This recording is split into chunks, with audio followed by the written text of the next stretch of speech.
there has never been a more amazing time to double, triple, quadruple down on your content creation. Like I said earlier, you may find you have a bit more time to spend on this kind of stuff. You may find yourself with zero time to do anything work related, but your priority, in my opinion, should absolutely be in content, and I will tell you why. First of all, content is always a long-term strategy, okay?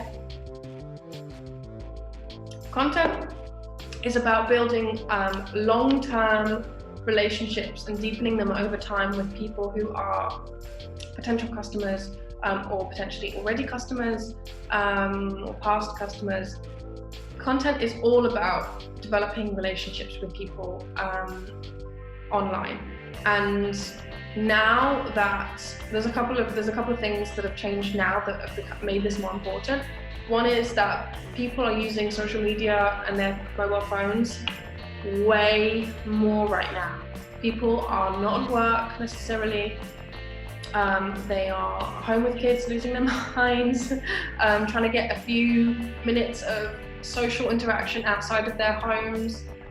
They are searching for resources, they're searching for things to do, they're searching for places that are delivering.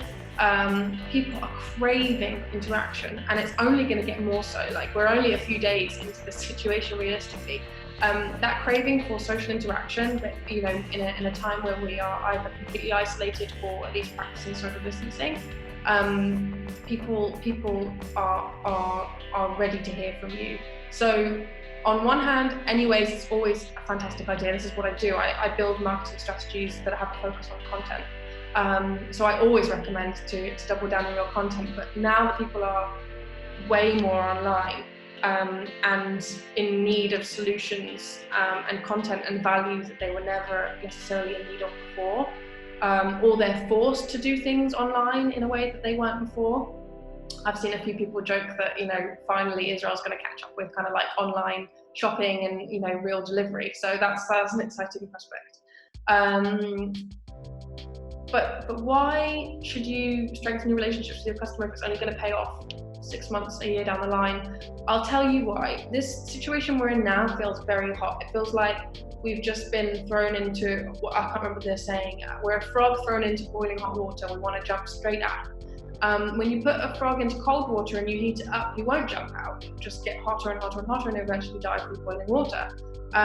So currently we're in hot water, but actually we're going to roll into the situation where we don't notice so much how things are deteriorating and going. And the best thing you can do to protect your business, not just today, but in the long term, I'm talking 6 months, 12 months, 18 months, 24 months, 3 years into a recession, is to give people the absolute certainty that as soon as they are in need of your service, or as soon as they have the money for it, they will absolutely be banging at your door. You need to be the default answer to their situation when that situation arises. And that's what content marketing is all about. It's about building that relationship so people really know and are invested in who you are and what you do and what problems you solve, so that when they need you, it might not be today, it might not be next week, it might be in a year's time, but when they need you, they know who to call. And if you take 5 minutes to analyze your own decision-making behavior in terms of things you buy and services you buy, you'll notice that you do the same thing. You'll go back to people that either you feel you got some value from previously, or that you feel invested in their journey, feel like you relate to them, you feel like you know them. This is such a great time to be building those relationships. People are craving interaction. Give them the interaction they're dying for, because that is only going to get worse. As I said, people in isolation, social distancing, people will need that more and more online. Be there for them. Absolutely show that you are in it with them. Be relatable, be vulnerable, be realistic, with what kinds of products and services they might buy from you at this moment in time. Be honest about your struggles, and above all, try to provide value.